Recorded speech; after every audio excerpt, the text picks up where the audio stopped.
ಕೊಪ್ಪಳ ಜಿಲ್ಲಾ ಬಿಜೆಪಿ ಕಚೇರಿಯಲ್ಲಿ ಗೌರವಾನ್ವಿತ ಪ್ರಧಾನಮಂತ್ರಿ ಶ್ರೀ ನರೇಂದ್ರ ಮೋದಿಜಿಯವರ ನೇತೃತ್ವದ ಕೇಂದ್ರ ಸರ್ಕಾರದ 12 ವರ್ಷಗಳ ಐತಿಹಾಸಿಕ ಸಾಧನೆಗಳು, ಜನಪರ ಯೋಜನೆಗಳು, ರಾಷ್ಟ್ರದ ಭದ್ರತೆ, ಮೂಲಸೌಕರ್ಯ ಅಭಿವೃದ್ಧಿ, ರೈತರು, ಮಹಿಳೆಯರು, ಯುವಜನರು ಹಾಗೂ ಬಡವರ ಸಬಲೀಕರಣಕ್ಕಾಗಿ ಕೈಗೊಂಡಿರುವ ಮಹತ್ವದ ಕಾರ್ಯಕ್ರಮಗಳ ಕುರಿತು ಶಾಸಕರಾದ ಗಾಲಿ ಜನಾರ್ದನ ರೆಡ್ಡಿಯವರು ಪತ್ರಿಕಾಗೋಷ್ಠಿ ನಡೆಸಿ ಮಾತನಾಡಿದರು.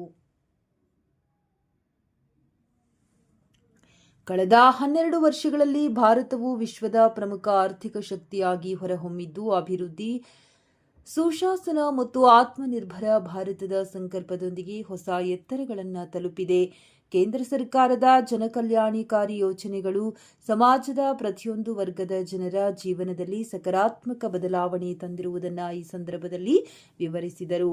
ಈ ಸಂದರ್ಭದಲ್ಲಿ ವಿಧಾನ ಪರಿಷತ್ ಸದಸ್ಯರಾದ ಶ್ರೀಮತಿ ಹೇಮಾಲತಾ ನಾಯ್ಕ, ಬಿಜೆಪಿ ಜಿಲ್ಲಾಧ್ಯಕ್ಷರಾದ ನವೀನ್ ಗುಳಗಣ್ಣವರ್, ರಾಜ್ಯ ಕಾರ್ಯಕಾರಿಣಿ ಸದಸ್ಯರಾದ ಬಸವರಾಜ ಕ್ಯಾವಟರ್, ಜಿಲ್ಲಾ ಪ್ರಧಾನ ಕಾರ್ಯದರ್ಶಿ ಸುನೀಲ್ ಹೆಸರೂರು ಹಾಗೂ ಪಕ್ಷದ ಮುಖಂಡರು, ಪದಾಧಿಕಾರಿಗಳು ಮತ್ತು ಕಾರ್ಯಕರ್ತರು ಉಪಸ್ಥಿತರಿದ್ದರು.